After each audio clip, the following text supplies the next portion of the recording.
I remember a few years ago, I was in Australia and spoke at an event with some very, very successful entrepreneurs, and they took me out to dinner afterwards, and there was 4 guys and 2 ladies and 2 wives. And I asked them, I think it was like 12:30 in the morning, I asked just everyone at the table, what's your purpose in life? Nobody could answer. 2 people said, I don't know. 2 guys rambled on for 5 minutes, which meant they had no idea. One lady had no, one of the wives said, I don't know. The other wife started talking, and then she broke down and attacked her husband. Simple question, what's your purpose in life? No idea. What color is your tie, Brian? I think it's red. It's red, right? I mean, not very difficult to answer. But people don't know because they never spend any time with themselves. I always say people make time for everything and everyone else in their life, but they never make time for themselves. If you go up to someone who you know and say, like, would you like to catch up for coffee? Let's do coffee.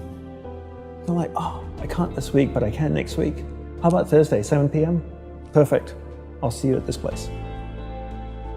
When was the last time someone is willing to take time out of their life to spend time with themselves? So if I wanted to get to know you, and we've had one dinner and had a great conversation, we're spending time here. If I wanted to get to know you, I would have to spend time with you. We'd have to meet up for coffee, a glass of wine.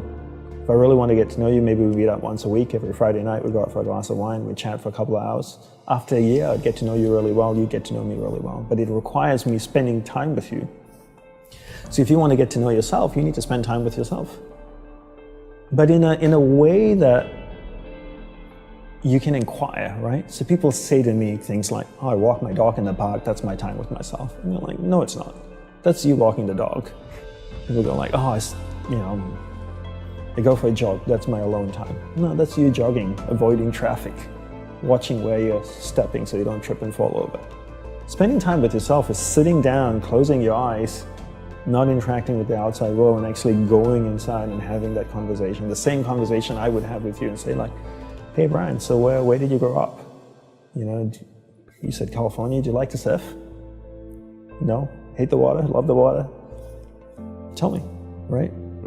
And people don't have that conversation, and because they don't have that conversation with themselves, they don't end up knowing what they want in life.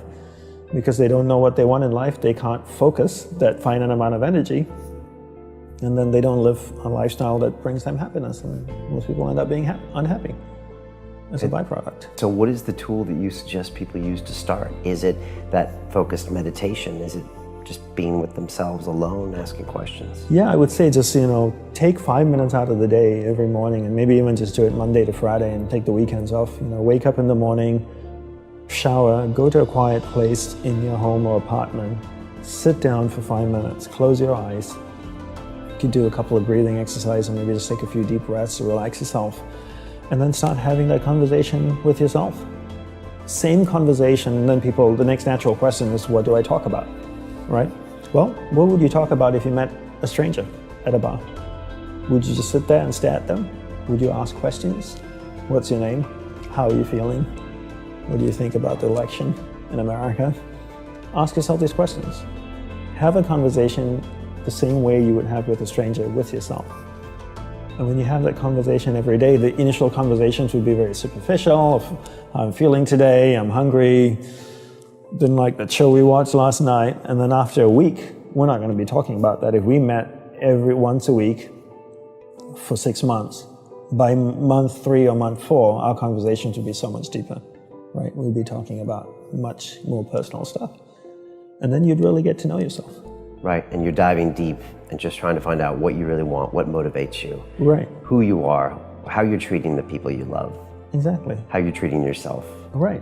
And that conversation doesn't happen on day one. Sometimes it does, but most of the time it doesn't. It comes after the 5th or 6th or 7th conversation, when you feel comfortable, when you can trust the other person with more deeper personal stuff. The same way you have to trust yourself too. Yeah, once you close your eyes and go inside of you, you realize that you're going to see things that you love and things that you don't love, and you have to be prepared for that. And most people can't handle that. They can close their eyes and go in and see all the things they love about themselves, but the things that are unpleasant makes them open their eyes and go, this is absolutely useless. I could definitely use my time in much more productive ways. And then they get up and they leave. That's the reaction when they kind of see something they don't want to engage with. Okay. Why am I sitting here? It's an absolute waste of time. I got a to-do list, I can go get things done. This is just a waste of time. And temporarily feel better or feel like you accomplished a goal or something, when in fact you still don't know why you're here, what your purpose is, etc. Exactly. So the same way like you get to know someone you love, right?